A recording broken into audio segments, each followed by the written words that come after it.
سلام و روز بخیر بیننده عزیز. برنامه نوید بامدادی است تقدیم از رادیوی آزادی. من مولا رجب یوسفی دوام 10 دقیقه دیگر با تازه ترین خبرهای تاجیکستان و جهان شما را همراهی میکنم. امروز 11 ایون است و ساعت در دوشنبه 11. سرخط خبرها: نتیجه های سفر شفقت میرزیویف به تاجیکستان، زیاد شدن پروازهای دائمی میان تاجیکستان و روسیه و غلبه لایق رجبوف، ورزشکار شناخته تاجیک در مسابقه PFL.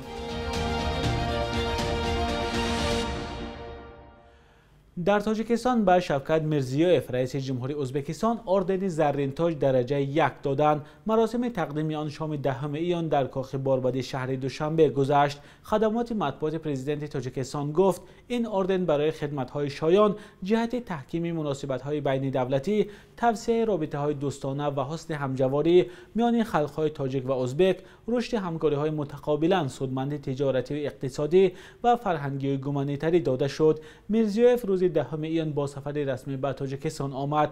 مقامات دو کشور در این روز 36 سند از جمله در مورد انتقال بار توسط ازبکستان و سفر ساکنان دو کشور امضا کردند.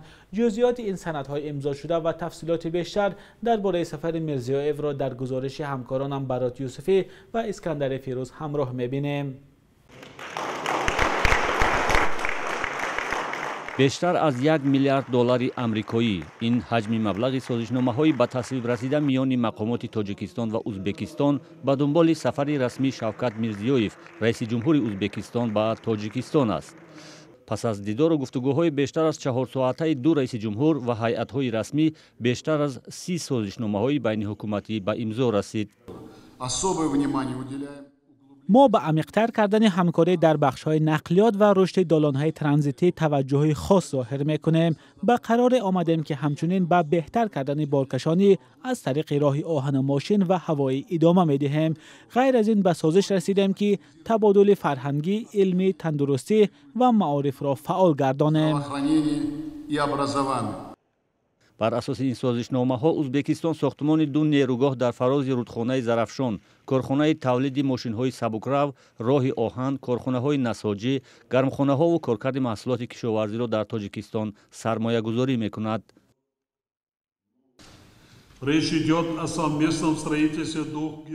اینجا سخن درباره بنیاد دو نیروگاه برقی آبی در رودخانه زرافشان می رود که اقتدار لایحه‌ای آن 320 مگاوات خواهد بود. در این باره ما با شفقت میرمانویچ 2 سال قبل در تاشکند به سازش رسیده بودیم.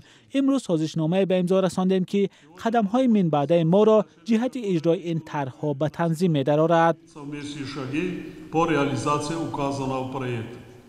دیروز در همایش صاحبکاران تاجیکستان و ازبکستان در شهر باختر میان تاجران دو کشور به مبلغ 730 میلیون دلار آمریکایی سازشنامه‌های همکاری امضا شد.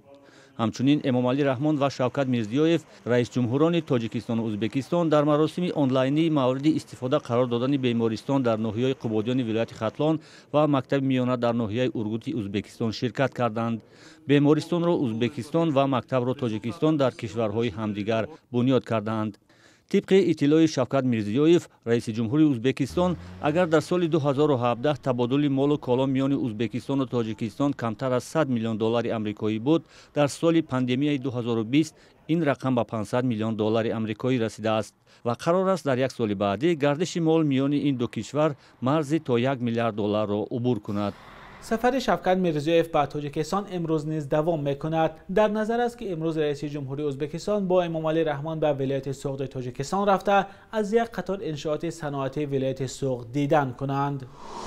دادگاه ولایت ختلان شکایت نزدیکان یک افسر کشته شده میلیسا را در ناحیه 5 رد کرده حکم دادگاه زینه اول را به تغییر گذاشت. پیوندان مهرانشاه جمعیف که ماه فوریه امسال از تیر سیلاه در بینای پلیس ناحیه 5 جان باخت، حکم دادگاه زینه اول را ناعادلانه خوانده بازبینی آن را طلب کرده بودند. خالق نظر جمعیف و عمک مهرانشاه به رادیوی آزادی گفت روز 9 ایون کلیگا در مورد پرونده های جنایی دادگاه ولایت ختلان شکایت کاساسیونی آنها را بررسی کرده ولی آن را نپذیرفت. جمعیف میگوید آنها از این قرار راضی نیستند و به زینه سیوم دادگاه شکایت میبرند.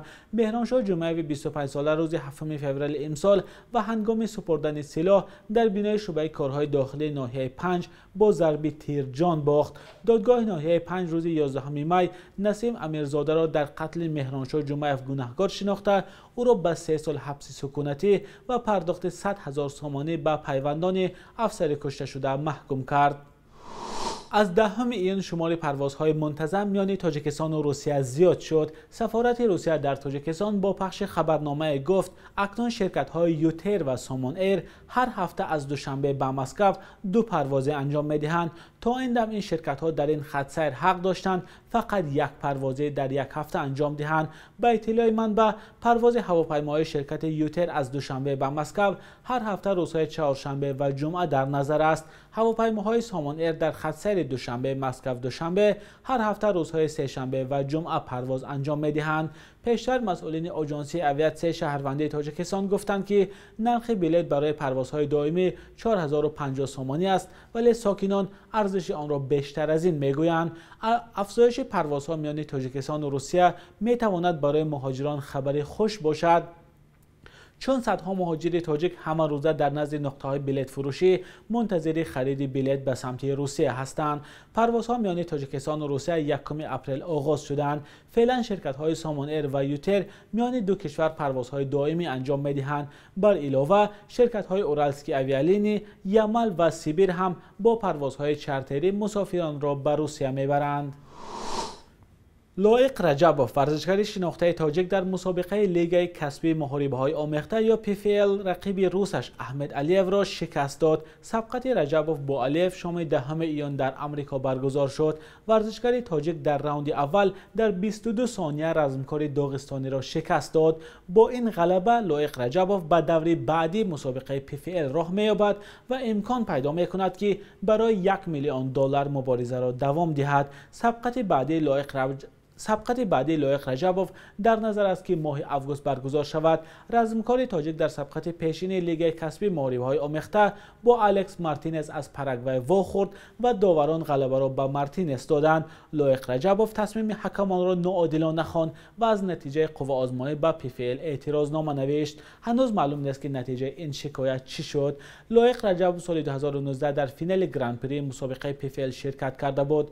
لایق رجبوف سال 2019 برای خط 10 رزمکار بهترین MMA از کشورهای اتحادیه دولت‌های مستقل داخل شده است. پارلمان قزاقستان مهلت به اجاره دادن پایگاه بایکانور را برای روسیه تا سال 2050 تمدید کرد. در این باره 10 ایون در سنات پارلمان قزاقستان رأیگیری صورت گرفت.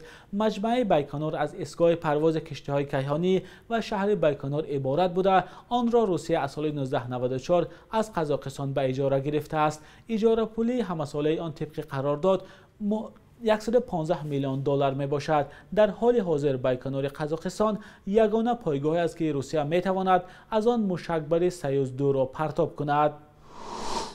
بخش یک روز تاریخ را همکارمان خیرامان بقازاده تقدیمتان می کند که مهمترین تحولات تاریخی در روز 11 ایون را فرا می گیرد.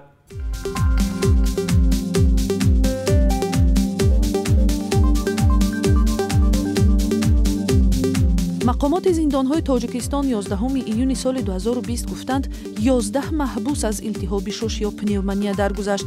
در زندان هم مقامات هیچگاه اعتراف نکردند که کرونا ویروس به پشت میله‌های زندان راه یافت، در حالی که برخی خویشاوندان بیماران به کرونا ویروس گرفتار شدن محبوسان را تصدیق کردند.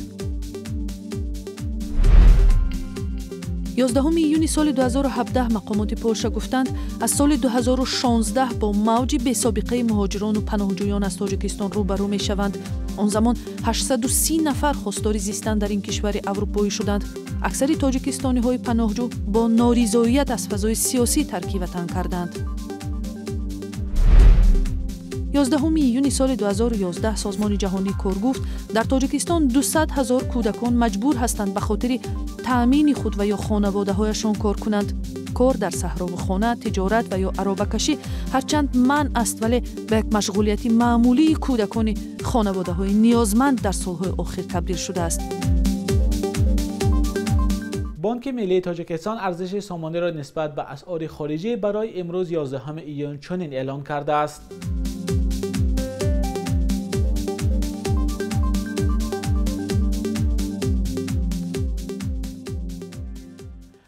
بیننده عزیز، تشکر که تا آخر برنامه ما را همراهی کردید. روز دوشنبه در همین وقت و ساعت شما را منتظریم. خبر و ویدیوهای از این بیشتر را همیشه می توانید از سامانه ما با نشان www.azadi.org و صفحه های ما در شبکه‌های اجتماعی پیدا کنید. روز بخیر.